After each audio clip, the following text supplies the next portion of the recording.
Ժորժան, թոշակները ապրիլի 1-ից սարքում են ոչ կանխիկ եւ ոչ կանխիկ կերպով է տրվելու։ Հիշում եք, որ ես ասում էի, որ հարցի լուծումը պայքարն է, որ ինձ ասում էիք թոշակները բա ինչու չի բարձրանում, ես ասում էի Ժորժան, եթե մենք չպայքարենք, ոչ միայն թոշակները չի բարձրանա, այլ նաեւ կլինեն ավելի անարդար որոշումներ։ Հիշում եք, որ ասում էի, եթե մենք չլինենք պահանջատեր, եթե մենք չպայքարենք, լինելու է ավելի վատ։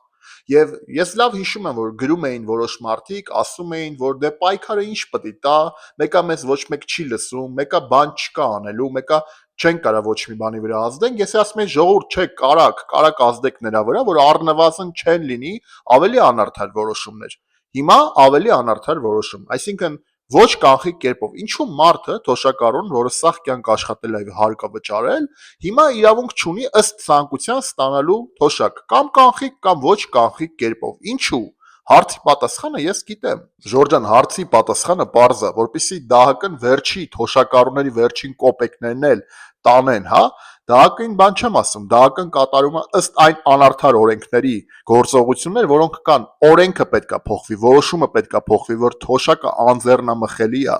Եվ աշխարհում շատ երկրներում նույնիսկ եթե քաղաքացին ունի պարտք պետությանը, երբեք չեն կպնում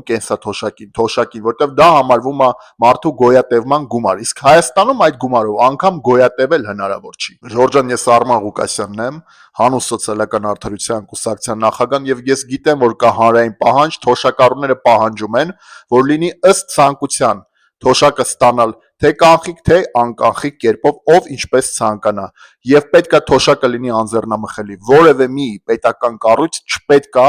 անգամ մի դրամ պահի թոշակից։ Եվ շատ երկրներում հենց նման օրենք է գործում։ Խնդրում եմ մաքսիմալ տարածել այս տեսանյութը։ Մենք ունենք մի տարբերակ, մի ճանապարհ, դա պայքարն է, պայքար միջև վերջ, միջև հասնենք արդարությանը։ Գրեք մեկնաբանություններում, տարածեք այս տեսանյութը, բաժանորդագրվեք իմեջին եւ հիշեք, մենք շատ ենք ու մենք ճիշտ ենք։